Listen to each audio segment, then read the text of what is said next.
ನಮಸ್ತೆ ಸ್ನೇಹಿತರೆ, ಇವತ್ತು ನಾವು ಪ್ರಥಮ BA ಸಮಾಜಶಾಸ್ತ್ರದಲ್ಲಿ ಅಭ್ಯಾಸವನ್ನು ಮುಂದುವರಿಸ್ತಾ ಹೋಗುವ.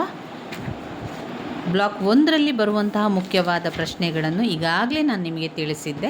ಸಮಾಜಶಾಸ್ತ್ರ ಎಂದರೇನು ಎನ್ನುವಂಥದ್ದನ್ನು ಕಲ್ತ್ಕೊಳ್ಬೇಕು. ಸಮಾಜಶಾಸ್ತ್ರ ಎಂದರೇನು, ಸಮಾಜಶಾಸ್ತ್ರದ ವ್ಯಾಖ್ಯೆಗಳನ್ನು 5 ಅಂಕಕ್ಕೆ ಕೇಳ್ತಾರೆ. ಸಮಾಜಶಾಸ್ತ್ರದ ವ್ಯಾಖ್ಯೆಗಳು ಹಲವು ಬಾರಿ ಪ್ರಶ್ನೆ ಪತ್ರಿಕೆಯಲ್ಲಿ ಕೇಳಿರುವಂಥದ್ದು.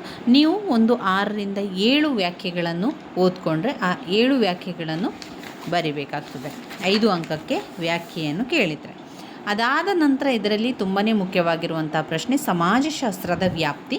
ಇದರಲ್ಲಿ ಔಪಚಾರಿಕ ಪಂಥ ಹಾಗೆ ಸಮನ್ವಯ ಪಂಥ ಇದೆ. ಔಪಚಾರಿಕ ಪಂಥದಲ್ಲಿ ಸಹಕಾರ, ಸ್ಪರ್ಧೆ, ಘರ್ಷಣೆ, ಸಮೀಕರಣ, ಕ್ರೀಡಾ ಕ್ಷೇತ್ರ, ರಾಜಕೀಯ ಕ್ಷೇತ್ರಗಳನ್ನು ಒಳಗೊಂಡಿರುವಂಥದ್ದು. ಸಮನ್ವಯ ಪಂಥ ಅಂತ ಬಂದಾಗ ಅದರಲ್ಲಿ ಅರ್ಥಶಾಸ್ತ್ರ, ರಾಜ್ಯಶಾಸ್ತ್ರ, ಮನಃಶಾಸ್ತ್ರ, ವಿಶೇಷೀಕೃತ ವಿಜ್ಞಾನಗಳು ಒಳಗೊಂಡಿದೆ. ಇನ್ನು ಇದಾದ ನಂತರ ನಾವು ಓದ್ಕೊಂಡಿರುವಂಥದ್ದು ವಸ್ತು ವಿಷಯ. ಸಮಾಜಶಾಸ್ತ್ರದ ವಸ್ತು ವಿಷಯವನ್ನು ತಿಳಿಸಿ ಅಂತ 5 ಅಂಕಕ್ಕೆ ಹಾಗೆ 10 ಅಂಕಕ್ಕೆ ಕೇಳುವಂತಹ ಪ್ರಶ್ನೆ. ಸಮಾಜಶಾಸ್ತ್ರದ ವ್ಯಾಪ್ತಿ, ವಸ್ತು ವಿಷಯ ಜೊತೆಯಾಗಿ ಅವರು 15 ಅಂಕಕ್ಕೂ ಕೂಡ ಕೇಳ್ತಾರೆ. ಕೇವಲ ವಸ್ತು ವಿಷಯ ಅಂತ ಬಂದಾಗ 5 ಅಂಕಕ್ಕೆ ಅಥವಾ 10 ಅಂಕಕ್ಕೆ ಕೇಳುವಂತಹ ಪ್ರಶ್ನೆ. ವಸ್ತು ವಿಷಯ ಅಂತ ಬಂದಾಗ ಅದು ಅರ್ಥಶಾಸ್ತ್ರ, ರಾಜ್ಯಶಾಸ್ತ್ರ, ಮನಃಶಾಸ್ತ್ರ, ಮಾನವಶಾಸ್ತ್ರ, ಇತಿಹಾಸ ಮತ್ತು ನ್ಯಾಯಶಾಸ್ತ್ರ ವಸ್ತು ವಿಷಯದಲ್ಲಿ ಬರುವಂಥದ್ದು. ನಾವು ಇವತ್ತು ಓದ್ಕೊಳ್ಬೇಕಾಗಿರುವಂಥದ್ದು ಸಮಾಜಶಾಸ್ತ್ರದ ಪ್ರಾಮುಖ್ಯತೆಯನ್ನು ಈ ಒಂದು ವಿಡಿಯೋದಲ್ಲಿ ತಿಳ್ಕೊಳ್ತಾ ಹೋಗುವ. ಸಮಾಜಶಾಸ್ತ್ರವನ್ನು ಯಾಕೆ ಓದ್ಕೊಳ್ಬೇಕು, ಅದರ ಪ್ರಾಮುಖ್ಯತೆ ಏನು, ಅದರ ಮಹತ್ವ ಏನು ಎನ್ನುವಂಥದ್ದು ಪ್ರಶ್ನೆಗಳು ಹಲವು ಬಾರಿ ಬರುವಂತಹ ಪ್ರಶ್ನೆ. ಸಮಾಜಶಾಸ್ತ್ರದ ಅಧ್ಯಯನ ಬಹು ಉಪಯುಕ್ತವಾದುದು. ಯಾಕಂದರೆ ನಮಗೆ ಈ ಸಮಾಜಶಾಸ್ತ್ರದ ಅಧ್ಯಯನವನ್ನು ಮಾಡೋದ್ರಿಂದ ಸಮಾಜದ ಸುತ್ತಮುತ್ತಲಿರುವಂಥ ಎಲ್ಲ ವಿಚಾರಗಳ ಬಗ್ಗೆ ತಿಳ್ಕೊಳ್ಳಿಕ್ಕೆ ಇದು ತುಂಬಾ ಸಹಕಾರಿಯಾಗಿರ್ತದೆ. ಅಷ್ಟೇ ಅಲ್ಲದೆ ಸಾಮಾಜಿಕ ನಂಬಿಕೆಗಳು ಸತ್ಯವಾದವುಗಳಲ್ಲವೆಂಬುದು ಸ್ಪಷ್ಟವಾದರೆ ಇದನ್ನು ಪರೀಕ್ಷಿಸುವ ಸಾಮಾಜಿಕ ವಿಚಾರಗಳು ಅಸತ್ಯವಾದವುಗಳು ಎಲ್ಲ ಕೂಡ ಸತ್ಯ ಅಸತ್ಯತೆಗಳನ್ನು ತಿಳಿಸ್ಕೊಡ್ಲಿಕ್ಕೆ ಈ ಸಮಾಜಶಾಸ್ತ್ರದ ಅಧ್ಯಯನವು ತುಂಬಾ ಪ್ರಾಮುಖ್ಯತೆಯನ್ನು ಪಡೆದಿದೆ. ಹಾಗೆ ಸಮಾಜಶಾಸ್ತ್ರದ ಮಹತ್ವ ಅಂತ ಬಂದಾಗ ಸಮಾಜಶಾಸ್ತ್ರದ ಪ್ರಾಮುಖ್ಯತೆ, ಸಮಾಜಶಾಸ್ತ್ರದ ಅಧ್ಯಯನದ ಪ್ರಾಮುಖ್ಯತೆ ಪಾಯಿಂಟ್ಸನ್ನು ಮೊದಲಿಗೆ ಹೇಳ್ತಾ ಹೋಗ್ತಾನೆ. ಸಮಾಜಕ್ಕೆ ಸಂಬಂಧಿಸಿದ ನಂಬಲರ್ಹವಾದ ಜ್ಞಾನವನ್ನು ಸಮಾಜಶಾಸ್ತ್ರ ನೀಡ್ತದೆ. ನಮಗೆ ಏನು ಕೊಡ್ತದೆ ಅದು ಅಂದರೆ ಜ್ಞಾನವನ್ನು ನೀಡ್ತದೆ. ಸಮಾಜಕ್ಕೆ ಸಂಬಂಧಿಸಿದಂತೆ ನಂಬಲರ್ಹವಾದ ಜ್ಞಾನವನ್ನು ಸಮಾಜಶಾಸ್ತ್ರ ಕೊಡ್ತದೆ. ಪಾಯಿಂಟ್ ನಂಬರ್ 2, ಸಮಾಜದ ಸ್ಥಿತಿಗಳಿಗೆ ಸಂಬಂಧಿಸಿದಂತೆ ನಿರ್ದಿಷ್ಟ ಮಾಹಿತಿಯನ್ನು ಕೊಡ್ತದೆ. ಸಮಾಜದ ಸ್ಥಿತಿಗಳಿಗೆ ಸಂಬಂಧಿಸಿದ ನಿರ್ದಿಷ್ಟ ಮಾಹಿತಿಯನ್ನು ಸಮಾಜಶಾಸ್ತ್ರ ಒದಗಿಸುತ್ತದೆ. ಇನ್ನು 3ನೇ ಪಾಯಿಂಟ್ನಲ್ಲಿ ಸಮಾಜಶಾಸ್ತ್ರ ಒಂದು ಮಾರ್ಗದರ್ಶಕ ದೃಷ್ಟಿಕೋನವಾಗಿದೆ. ಸಮಾಜಶಾಸ್ತ್ರ ಎನ್ನುವಂಥದ್ದು ಒಂದು ಮಾರ್ಗದರ್ಶಕ ದೃಷ್ಟಿಕೋನವಾಗಿದೆ. 4ನೇ ಪಾಯಿಂಟ್ನಲ್ಲಿ ಸಮಾಜಶಾಸ್ತ್ರವು ಭೌತಿಕ ಸಾಧನಗಳಾಗಿ ಸಮಾಜಶಾಸ್ತ್ರದ ಪರಿಕಲ್ಪನೆಗಳು, ಭೌತಿಕ ಸಾಧನಗಳಾಗಿ ಅದು ನಮಗೆ ಪರಿಕಲ್ಪನೆಯನ್ನು ನೀಡುವಂಥದ್ದು. 5ನೇ ಪಾಯಿಂಟ್ನಲ್ಲಿ ಸ್ವಜ್ಞಾನವನ್ನು ಮತ್ತು ಸಹಿಷ್ಣುತೆಯ ಮನೋಭಾವನೆಯನ್ನು ವೃದ್ಧಿಸುವಲ್ಲಿ ಸಮಾಜಶಾಸ್ತ್ರ ಹೆಚ್ಚು ಉಪಯುಕ್ತವಾಗಿರುವಂಥದ್ದು. ಸ್ವಜ್ಞಾನವನ್ನು ವೃದ್ಧಿಸ್ತದೆ. ಅಷ್ಟೇ ಅಲ್ಲದೆ ನಾವೆಲ್ಲರೂ ಒಂದೇ ಎನ್ನುವಂಥ ಭಾವನೆಯನ್ನು ಕೂಡ ಬೆಳೆಸಲಿಕ್ಕೆ ಇದು ತುಂಬಾ ಸಹಕಾರಿಯಾಗಿರುವಂಥದ್ದು. ಸ್ವಜ್ಞಾನವನ್ನು ಬೆಳೆಸ್ತದೆ, ಅದರ ಜೊತೆಗೆ ಸಹಿಷ್ಣುತೆ ಮನೋಭಾವನೆಯನ್ನು ವೃದ್ಧಿಸುವಲ್ಲಿ ಸಮಾಜಶಾಸ್ತ್ರವು ಹೆಚ್ಚು ಉಪಯುಕ್ತವಾಗಿರುವಂಥದ್ದು. ಇನ್ನು 6ನೇ ಪಾಯಿಂಟ್ನಲ್ಲಿ ಸಮಾಜಶಾಸ್ತ್ರದ ಪ್ರಾಯೋಗಿಕ ಮೌಲ್ಯ. ಸಮಾಜಶಾಸ್ತ್ರವು ಪ್ರಾಯೋಗಿಕವಾಗಿ ಅದರ ಮೌಲ್ಯವನ್ನು ತಿಳಿಸಿಕೊಡುತ್ತದೆ. ಈ ರೀತಿಯಾಗಿ 6 ಪಾಯಿಂಟ್ಸಲ್ಲಿ ಸಮಾಜಶಾಸ್ತ್ರದ ಪ್ರಾಮುಖ್ಯತೆಯನ್ನು ತಿಳಿತಾ ಹೋಗ್ಬೋದು. ಸಮಾಜಶಾಸ್ತ್ರದ ಪ್ರಾಮುಖ್ಯತೆಯ ಮೊದಲ ಪಾಯಿಂಟ್ಸ್ನೊಂದಿಗೆ ಎಲ್ಲ ವಿವರಣೆಯನ್ನು ತಿಳಿತಾ ಹೋಗುವ. ಮೊದಲನೆಯದಾಗಿ ಸಮಾಜಶಾಸ್ತ್ರಕ್ಕೆ ಸಮಾಜಕ್ಕೆ ಸಂಬಂಧಿಸಿದಂತೆ ನಂಬಲರ್ಹವಾದ ಜ್ಞಾನವನ್ನು ನಮಗೆ ಕೊಡ್ತದೆ. ಅಂದರೆ ಈ ಪಾಯಿಂಟ್ಸೇ ನಿಮಗೆ ತಿಳಿಸುವಂತೆ ನಾವು ಸಮಾಜಶಾಸ್ತ್ರವನ್ನು ಓದ್ಕೊಳ್ಳೋದ್ರಿಂದ, ಸಮಾಜಶಾಸ್ತ್ರದ ಅಧ್ಯಯನವನ್ನು ಮಾಡೋದ್ರಿಂದ ನಮಗೆ ಏನು ಕೊಡ್ತದೆ ಅದು ಅಂದರೆ ನಮಗೆ ಜ್ಞಾನವನ್ನು ಕೊಡ್ತದೆ. ಯಾವುದರ ಜ್ಞಾನವನ್ನು ಕೊಡ್ತದೆ?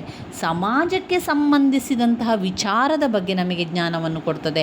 ಸಮಾಜಕ್ಕೆ ಸಂಬಂಧಿಸಿದಂತೆ ನಂಬಲರ್ಹವಾದ ಜ್ಞಾನ ಅಂದರೆ ನಾವೀಗ ಒಂದು ವಿಷಯವನ್ನು ನಮಗೆ ಅದು ಗೊತ್ತಿರುವಷ್ಟು ತಿಳಿಸ್ಕೊಡ್ತದೆ ಅಂತ ಹೇಳಿದರೆ ಅದಕ್ಕಿಂತ ಹೆಚ್ಚಿನ ರೀತಿಯಲ್ಲಿ ಅದು ನಮಗೆ ತಿಳಿಸ್ಕೊಡ್ತದೆ. ಅಂದರೆ ನಂಬಲಿಕ್ಕೂ ಕೂಡ ಸಾಧ್ಯ ಇಲ್ಲ, ಅದಕ್ಕಿಂತಲೂ ಹೆಚ್ಚಿನ ಜ್ಞಾನವನ್ನು ಸಮಾಜಶಾಸ್ತ್ರ ಕೊಡ್ತದೆ. ಸಮಾಜಕ್ಕೆ ಸಂಬಂಧಿಸಿದ ನಂಬಲರ್ಹವಾದ ಜ್ಞಾನವನ್ನು ಸಮಾಜಶಾಸ್ತ್ರ ಕೊಡುವಂಥದ್ದು. ನಮಗೆ ಉತ್ತಮ ಜ್ಞಾನವನ್ನು ಕೊಡ್ತದೆ. ಸಮಾಜದಲ್ಲಿ ಏನು ಆಗುಹೋಗುಗಳಿರ್ಬೋದು, ಸಮಾಜದ ಪ್ರತಿಯೊಬ್ಬ ವ್ಯಕ್ತಿಯು ತನ್ನ ಜೀವನದುದ್ದಕ್ಕೂ ಸಾಮಾಜಿಕ ಅನುಭವಗಳನ್ನು ನಾವೆಲ್ಲರೂ ಕೂಡ ಸಮಾಜದ ಬಗ್ಗೆ ಅನೇಕ ವಿಚಾರಗಳನ್ನು ತಿಳಿತಾ ಇರ್ತೇವೆ. ನಮ್ಮ ಸುತ್ತಮುತ್ತಲೂ ಆಗುವಂತಹ ವಿಚಾರಗಳನ್ನು ತಿಳಿತಾ ಹೋಗ್ತೇವೆ. ಈ ಸಮಾಜಶಾಸ್ತ್ರದ ಅಧ್ಯಯನವನ್ನು ಮಾಡೋದ್ರಿಂದ ಅಥವಾ ಸಮಾಜಶಾಸ್ತ್ರದ ಪುಸ್ತಕಗಳನ್ನು ಓದೋದ್ರಿಂದ ನಮಗೆ ಅದು ಒಂದು ನಂಬಲರ್ಹವಾದ, ನಾವು ನಂಬುವುದು, ಅದು ಸತ್ಯ ಅಂತ ನಂಬುವಂತಹ ಒಂದು ಜ್ಞಾನವನ್ನು ಅದು ಕೊಡ್ತದೆ. ನಂಬಲರ್ಹವಾದ ಜ್ಞಾನವನ್ನು ಸಮಾಜಶಾಸ್ತ್ರ ಕೊಡ್ತದೆ.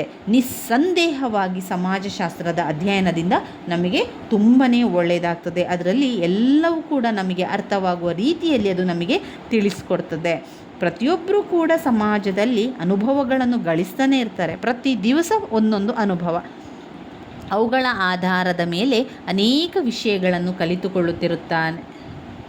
ಕಲಿತು ನಾವು ಅದರ ಬಗ್ಗೆ ತಿಳ್ಕೊಳ್ತಾ ಇರ್ತೇವೆ. ಸತ್ಯವೆಂಬ ಕಾಳನ್ನು ಅಸತ್ಯವೆಂಬ ಹೊಟ್ಟಿನಿಂದ ಬೇರ್ಪಡಿಸಬೇಕಾದರೆ ಸಮಾಜಶಾಸ್ತ್ರದ ಅತ್ಯವಶ್ಯಕ ಇದೆ. ಈಗ ಅನೇಕ ಸಲ ನಾವು ಈ ಸಮಾಜದಲ್ಲಿ ಆಗುವಂತಹ ವಿಚಾರಗಳನ್ನು ಸತ್ಯ ಅಂತ ನಂಬ್ತೇವೆ ಅಲ್ವಾ.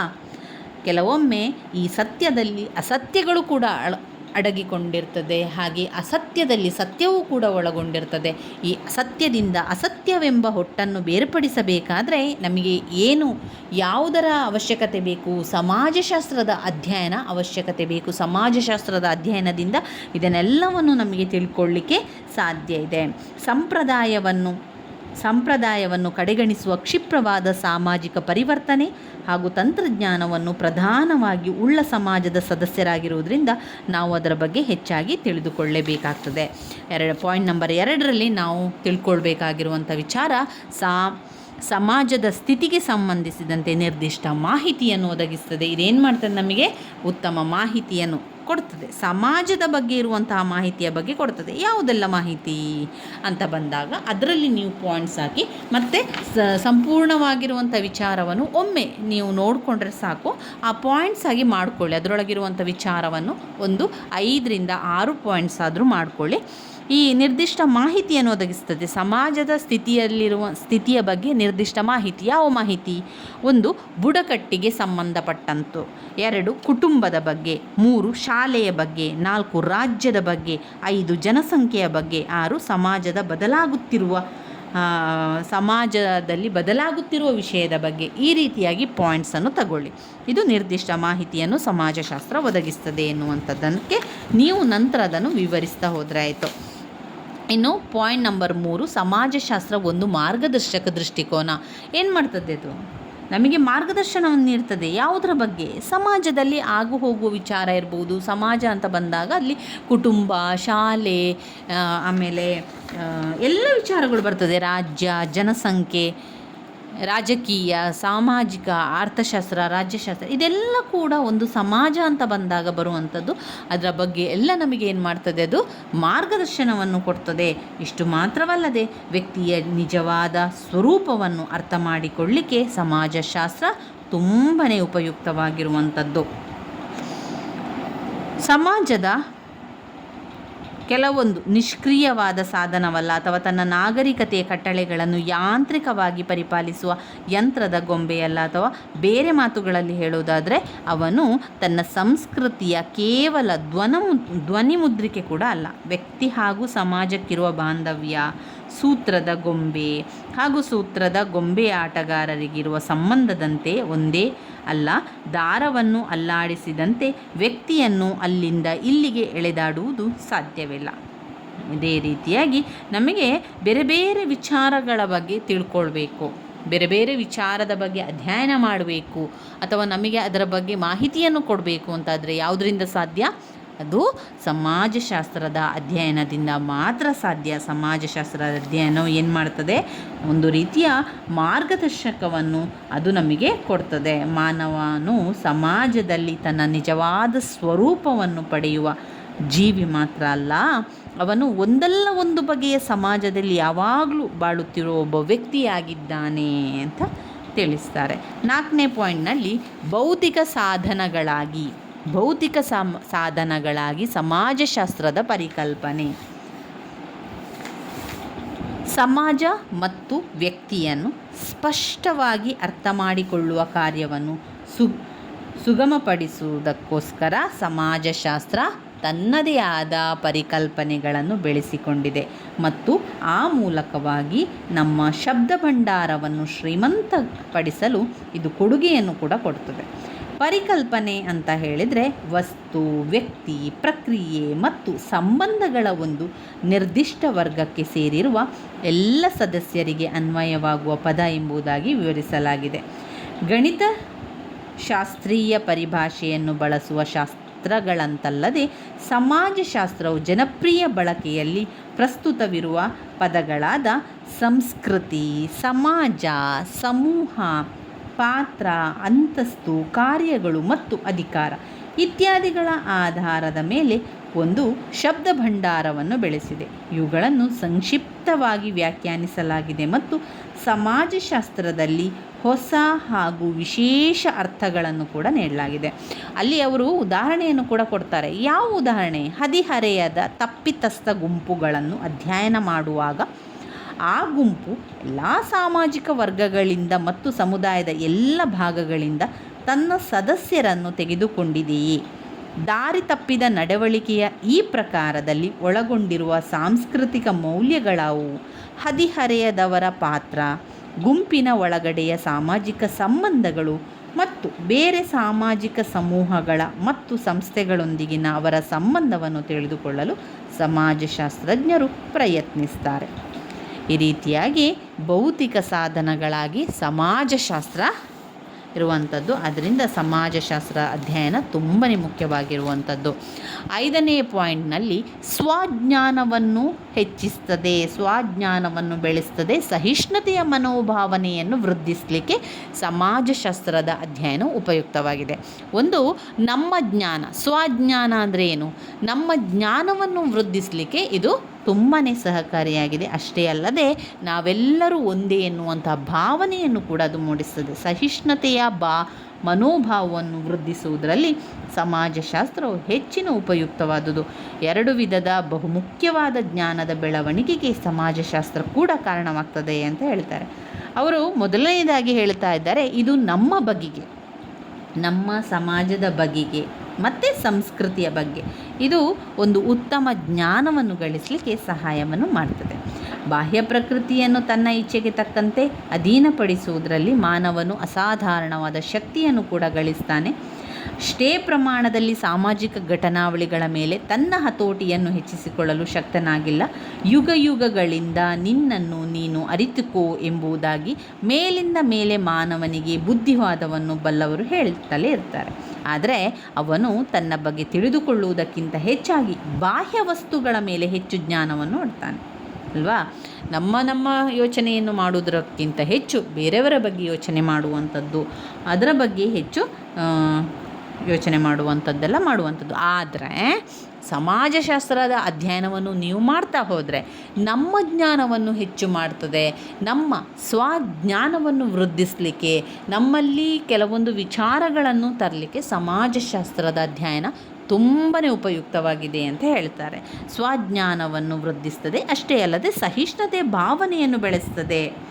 ಸಹಿಷ್ಣುತೆ ಭಾವನೆ ಅಂದರೆ ನಾವೆಲ್ಲರೂ ಒಂದೇ ಎನ್ನುವಂತಹ ಭಾವನೆಯನ್ನು ಅದು ಬೆಳೆಸ್ತದೆ. ಅವರುಗಳ ಸಮಾಜ, ಸಂಸ್ಕೃತಿ ನಮ್ಮ ಸಮಾಜ ನಮ್ಮ ಸಂಸ್ಕೃತಿಗಿಂತ ಭಿನ್ನವಾಗಿದೆಯೋ ಎಂಬುದನ್ನು ಅರ್ಥ ಮಾಡಿಕೊಳ್ಳಲು ಸಮಾಜಶಾಸ್ತ್ರ ನಮಗೆ ಸಹಾಯವನ್ನು ಕೂಡ ಮಾಡ್ತದೆ ಎನ್ನುವುದು ಅಷ್ಟೇ ಮಹತ್ವದ್ದಾಗಿದೆ. ಮೂಲಭೂತವಾಗಿ ಒಂದೇ ರೀತಿಯಲ್ಲಿರುವ ವ್ಯಕ್ತಿಗಳು ವರ್ಗಗಳಿಂದ, ಭಾಷೆಯ ಪ್ರಭಾವದಿಂದ ಹೇರಲ್ಪಟ್ಟ ಪ್ರತ್ಯಕ್ಷ ಅನುಭವ ಮತ್ತು ಸಾಂಸ್ಕೃತಿಕವಾಗಿ ಹೇರಲ್ಪಟ್ಟ ನಡವಳಿಕೆಯ ಮಾದರಿ, ಇವುಗಳಿಂದ ಕಟ್ಟುಪಾಡುಗಳಿಗೆ ಒಳಪಟ್ಟ ವ್ಯಾಪಕವಾದ ಭಿನ್ನ ಭಿನ್ನವಾದ ಮಾರ್ಗಗಳಲ್ಲಿ ಅನುಭವಗಳಿಗೆ ವಿವರಣೆಯನ್ನು ಕೂಡ ನೀಡಬಹುದು ಎಂದು ಸಮಾಜಶಾಸ್ತ್ರ ವಿವರಿಸ್ತದೆ. ಅದರಿಂದ ಇತರರನ್ನು ಅರ್ಥ ಮಾಡಿಕೊಳ್ಳಬೇಕಾದರೆ ಅವರು ಸಾಮಾಜಿಕ ವ್ಯವಸ್ಥೆ, ಸಾಂಸ್ಕೃತಿಕ ಮಾದರಿಗಳನ್ನು ತಿಳಿದುಕೊಳ್ಳಬೇಕಾಗುವುದು ಅವಶ್ಯಕ ಅಂತ ಸಮಾಜಶಾಸ್ತ್ರಜ್ಞರ ಒಂದು ಅಭಿಪ್ರಾಯ ಆಗಿದೆ.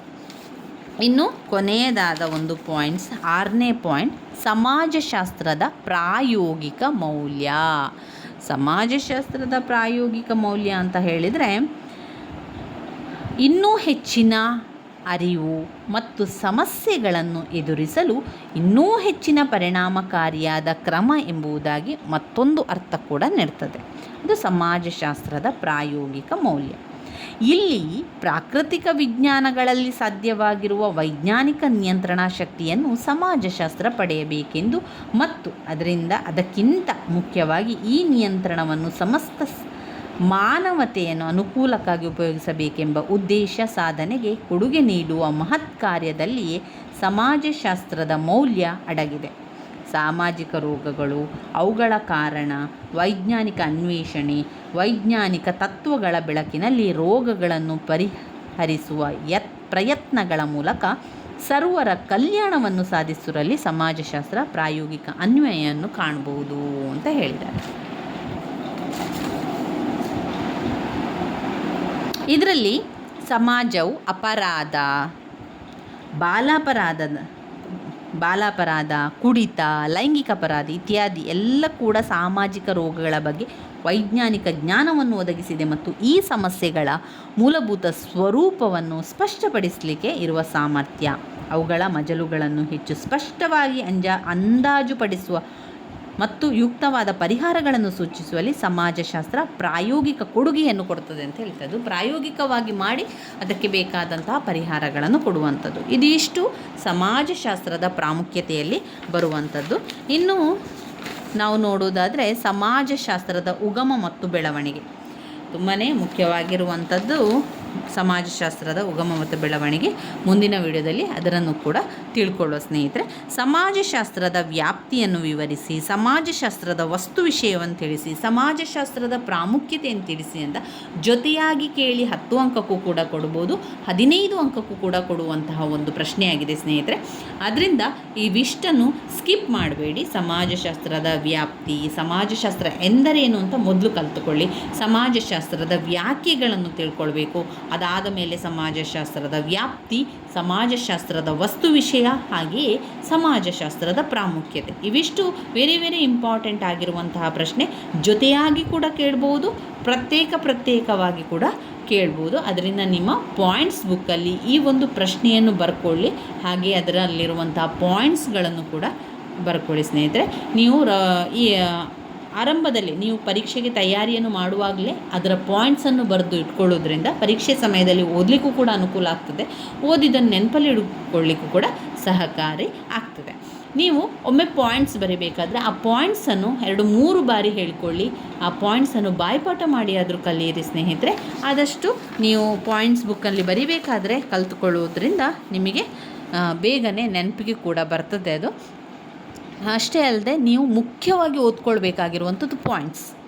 ಈಗ ಈ ಪ್ರಾಮುಖ್ಯತೆ ಅಂತ ಬಂದಾಗ ಇದರ ವಿವರಣೆ ತುಂಬಾ ಇದೆ, ಎಷ್ಟೊಂದು ವಿವರಣೆ ಇದೆ ನೋಡಿ. ಇದೆಲ್ಲ ಕೂಡ ಸಮಾಜಕ್ಕೆ ಸಂಬಂಧಪಟ್ಟಂಥದ್ದು. ನೀವು ಈ ಪಾಯಿಂಟ್ಸನ್ನು ಸರಿಯಾಗಿ ಕಲಿತುಕೊಂಡ್ರೆ ಇದರ ಒಳಗಿರುವಂಥ ವಿಚಾರಗಳನ್ನು, ಅದಕ್ಕೆ ಸಂಬಂಧಪಟ್ಟ ವಿಚಾರಗಳನ್ನು ನೀವು ಒಮ್ಮೆ ನೋಡಿಕೊಂಡ್ರೆ ಸಾಕು. ನಿಮಗೆ ತನ್ನಿಂತಾನೇ ಬರಿತಾ ಎಲ್ಲ ವಿಚಾರಗಳು ನೆನಪಿಗೆ ಬರ್ತದೆ. ಅದು ಏನು ಆ ಪಾಯಿಂಟ್ಸಲ್ಲಿ ಯಾವ ಅರ್ಥವನ್ನದು ಕೊಡ್ತದೆ, ಯಾವ ವಿಚಾರದ ಬಗ್ಗೆ ತಿಳಿಸ್ತದೆ ಎನ್ನುವಂತಹ ಒಂದು ಯೋಚನೆ ಅಥವಾ ಅದರ ಬಗ್ಗೆ ನೀವು ತಿಳ್ಕೊಳ್ಬೇಕು. ಅದಾದ ನಂತರ ನಿಮಗೆ ಯಾವುದೇ ರೀತಿಯಲ್ಲಿ ಬರಿಬೇಕಾದ್ರೆ ತೊಂದರೆ ಆಗೋದಿಲ್ಲ, ಬರಿತಾ ಹೋಗುವಂಥದ್ದು ಅಷ್ಟೇ ಮಾಡುವಂಥದ್ದು. ಇವಿಷ್ಟು ವಿಚಾರಗಳು ನಮ್ಮ ಪ್ರಥಮ BA ಸಮಾಜಶಾಸ್ತ್ರದಲ್ಲಿ ಬರುವಂತಹ ಮುಖ್ಯವಾದಂಥ ಪ್ರಶ್ನೆ. ಘಟಕ 1ರಲ್ಲಿ ಇವಿಷ್ಟು ಮುಖ್ಯವಾದ ಪ್ರಶ್ನೆಗಳಿದೆ, ಸ್ಕಿಪ್ ಮಾಡಬೇಡಿ. ಘಟಕ 1 ನೀವು ಎಲ್ಲವನ್ನು ಕೂಡ ಓದ್ಕೊಳ್ಬೇಕು, ಎಲ್ಲವನ್ನು ಕೂಡ ಅರ್ಥ ಮಾಡ್ಕೊಳ್ಬೇಕು. ಎಲ್ಲ ಪಾಯಿಂಟ್ಸ್ಗಳನ್ನು ಕೂಡ ನಿಮ್ಮ ಪಾಯಿಂಟ್ಸ್ ಬುಕ್ಕಲ್ಲಿ ಬರ್ಕೊಳ್ಳಿ. ಯಾಕಂದರೆ ಈ ಒಂದು ಘಟಕ ವೆರಿ ಇಂಪಾರ್ಟೆಂಟ್ ಆಗಿರುವಂಥ ಘಟಕ. ಇದರಲ್ಲಿ ಯಾವುದಾದ್ರೂ ಒಂದು ಪ್ರಶ್ನೆ 100% ನಿಮ್ಮ ಪ್ರಶ್ನೆ ಪತ್ರಿಕೆಯಲ್ಲಿ ಬಂದೇ ಬರುವಂತಹ ಪ್ರಶ್ನೆಗಳಾಗಿದೆ. ಆದ್ದರಿಂದ ನಾನು ಹೇಳ್ತಾ ಇರುವಂಥದ್ದು ಅದನ್ನು ನಿಮ್ಮ ಪಾಯಿಂಟ್ಸ್ ಬುಕ್ಕಲ್ಲಿ ಬರ್ಕೊಳ್ಳಿ, ಅದರ ಪಾಯಿಂಟ್ಸನ್ನು ಕೂಡ ಬರ್ಕೊಳ್ಳಿ. ಮುಂದಿನ ವಿಡಿಯೋದಲ್ಲಿ ನಾವು ಸಮಾಜಶಾಸ್ತ್ರದ ಉಗಮ ಮತ್ತು ಅದರ ಬೆಳವಣಿಗೆಯ ಬಗ್ಗೆ ತಿಳ್ಕೊಳ್ಳೋಣ. ನನ್ನ ವೀಡಿಯೋಸ್ ಎಲ್ಲ ನಿಮಗೆ ಇಷ್ಟ ಆಗ್ತಾ ಇದ್ದರೆ ಲೈಕ್ ಕೊಡಿ, ಶೇರ್ ಮಾಡಿ, ಸಬ್ಸ್ಕ್ರೈಬ್ ಮಾಡಲಿಕ್ಕೆ ಮರಿಬೇಡಿ ಸ್ನೇಹಿತರೆ. ಹಾಗೆ ಈ ಯಾವುದೇ ಒಂದು ವಿಷಯವನ್ನು ಓದ್ಕೊಳ್ಬೇಕಾದ್ರೆ ನೀವು ಪಾಯಿಂಟ್ಸನ್ನು ನೆನಪಲ್ಲಿಟ್ಕೊಳ್ಳಿ, ಪಾಯಿಂಟ್ಸನ್ನು ಓದ್ಕೊಳ್ಳಿ. ಅದಕ್ಕೆ ಸಂಬಂಧಪಟ್ಟ ಪಾಯಿಂಟ್ಸ್ಗಳನ್ನು ಬಾಯ್ಪಾಠ ಮಾಡಿ ಆದರೂ ಪರವಾಗಿಲ್ಲ, ಆ ಪಾಯಿಂಟ್ಸನ್ನು ಸರಿಯಾಗಿ ಕಲಿತುಕೊಳ್ಬೇಕು. ಪಾಯಿಂಟ್ಸ್ ನಿಮಗೆ ಸರಿಯಾಗಿ ಬಂತು ಅಂತಾದರೆ ನೀವು ಆ ಎಲ್ಲ ಪ್ರಶ್ನೆ ಕೂಡ ಉತ್ತರವನ್ನು ಬರಿತಾ ಹೋಗಲಿಕ್ಕೆ ಸಾಧ್ಯ ಆಗ್ತದೆ. ಇನ್ನು ಭಯ ಬೇಡ, ಚಿಂತೆ ಪಡಬೇಡಿ. ಅಂದರೆ ಹೇಗೆ ಇದನ್ನು ಓದ್ಕೊಳ್ಳಿಕ್ಕೆ ಆಗ್ತದಾ, ಇಷ್ಟೆಲ್ಲವನ್ನು ನನಗೆ ಓದ್ಕೊಳ್ಬೋದಾ, ಪರೀಕ್ಷೆಗೆ ಬರಿಬೋದಾ ಎನ್ನುವಂತಹ ಗೊಂದಲಗಳೆಲ್ಲ ಬರ್ತದೆ. ಆ ಯಾವುದು ಗೊಂದಲ ಕೂಡ ಬೇಡ. ಓದ್ತಾ ಹೋಗಿ, ಪಾಯಿಂಟ್ಸ್ ಇರುವಂಥ ರೀತಿಯಲ್ಲಿ ಅದನ್ನು ಮಾಡ್ತಾ ಹೋಗಿ. ಪಾಯಿಂಟ್ಸ್ ಇಲ್ಲ ಅಂತಾದರೆ ಪಾಯಿಂಟ್ಸನ್ನು ಮಾಡಿಕೊಂಡು ಓದ್ಕೊಳ್ತಾ ಹೋಗಿ. ಒಂದು ಪಾಯಿಂಟ್ಸ್ ಬುಕ್ ಅಂತ ಮಾಡ್ಕೊಳ್ಳಿ, ಅದು ವೆರಿ ಇಂಪಾರ್ಟೆಂಟ್ ಆಗ್ತದೆ. ಇದು ತುಂಬಾ ಸಹಾಯಕ ಆಗ್ತದೆ. ಪಾಯಿಂಟ್ಸ್ ಬುಕ್ ಮಾಡಿಕೊಂಡು ಅದರಲ್ಲಿ ಮುಖ್ಯವಾಗಿ ಪದೇ ಪದೇ ಬಂದಿರುವಂತಹ ಪ್ರಶ್ನೆಗಳನ್ನು ಬರೆದು ಅದರ ಪಾಯಿಂಟ್ಸನ್ನು ಬರ್ಕೊಳ್ಳಿ. ಆ ಪಾಯಿಂಟ್ಸನ್ನು ಬಾಯ್ಪಾಠ ಮಾಡಿ ಆ ಪಾಯಿಂಟ್ಸನ್ನೇ ಹೋಗಿ ಪರೀಕ್ಷೆಗೆ ಬರೀರಿ. ಇನ್ನು ವಿವರಣೆ ಹೇಗೆ ಬರೆಯುವಂಥದ್ದು, ನಾನು ವಿವರಣೆ ಕಲ್ತಿಲ್ಲ ಅಂತಾದರೆ ಏನೂ ಚಿಂತೆ ಬೇಡ. ಆ ಪಾಯಿಂಟ್ಸಿಗೆ ಸಂಬಂಧಪಟ್ಟಂತೆ ಏನೆಲ್ಲ ವಿಚಾರಗಳು ನಿಮಗೆ ನೆನಪಿದೆ, ಏನೆಲ್ಲ ವಿಷಯಗಳು ಅದಕ್ಕೆ ಸಂಬಂಧಪಟ್ಟಂತೆ ಬರ್ತದೆ, ಅದನ್ನೆಲ್ಲವನ್ನು ಕೂಡ ಆ ವಿವರಣೆಗೆ ಬರಿತಾ ಹೋಗಿ. ಎಷ್ಟು ಅಂಕಕ್ಕೆ ಬಂದಿದೆ ಅಂತ ನೋಡಿಕೊಂಡು ವಿವರಿಸ್ತಾ ಹೋಗಿ. 15 ಅಂಕ ಬಂದಾಗ ಅದಕ್ಕೆ ನೀವು ಹೆಚ್ಚಾಗಿ ಜಾಸ್ತಿ ವಿವರಣೆಯನ್ನು ಕೊಡಬೇಕು. ಒಂದು ಪುಟದಲ್ಲಿ ಒಂದು ಪಾಯಿಂಟ್ಸನ್ನು ಇಟ್ಕೊಂಡು ಅದಕ್ಕೆ ಒಂದು ಪುಟದಷ್ಟು ಕೂಡ ವಿವರಣೆಯನ್ನು ಬರಿಬೇಕಾಗ್ತದೆ. ಅದರಿಂದ ಅಂಕಗಳನ್ನು ನೋಡಿಕೊಂಡು ನೀವು ಅದನ್ನು ಉತ್ತರವನ್ನು ವಿವರಣೆಯನ್ನು ಜಾಸ್ತಿ ಬರಿತಾ ಹೋಗಿ. ಪಾಯಿಂಟ್ಸ್ ಅದೂವೇ ಈಗ ಕಡಿಮೆ ಅಂಕ ಬಂದಾಗ ನೀವು ಎಲ್ಲ ಪಾಯಿಂಟ್ಸ್ಗಳು ಒಂದೇ ಪುಟದಲ್ಲಿ ಬರೆಯುವಂತೆ ಬರೀತೀರ. ಆದರೆ 10 ಅಂಕ ಮತ್ತು 15 ಅಂಕಕ್ಕೆ ಬಂದಾಗ ಆ ಪಾಯಿಂಟ್ಸ್ಗಳನ್ನು ಒಂದು ಪುಟಕ್ಕೆ 2 ಪಾಯಿಂಟ್ಸ್ ರೀತಿಯಲ್ಲಿ ಬರೆದು ನಂತರ ವಿವರಣೆಯನ್ನು ಬರಿತಾ ಹೋಗಬೇಕು. ಈ ರೀತಿಯಾಗಿ ಮಾಡಿಕೊಂಡ್ರೆ ಎಲ್ಲ ಕೂಡ ಓದ್ಕೊಳ್ಳಿಕ್ಕೆ ಸಾಧ್ಯ ಆಗ್ತದೆ. ನನ್ನ ವೀಡಿಯೋಸ್ ಎಲ್ಲ ನಿಮಗೆ ಇಷ್ಟ ಆಗ್ತಾ ಇದ್ದರೆ ಲೈಕ್ ಕೊಡಿ, ಶೇರ್ ಮಾಡಿ, ಸಬ್ಸ್ಕ್ರೈಬ್ ಮಾಡಲಿಕ್ಕೆ ಮರಿಬೇಡಿ ಸ್ನೇಹಿತರೆ. ಧನ್ಯವಾದಗಳು.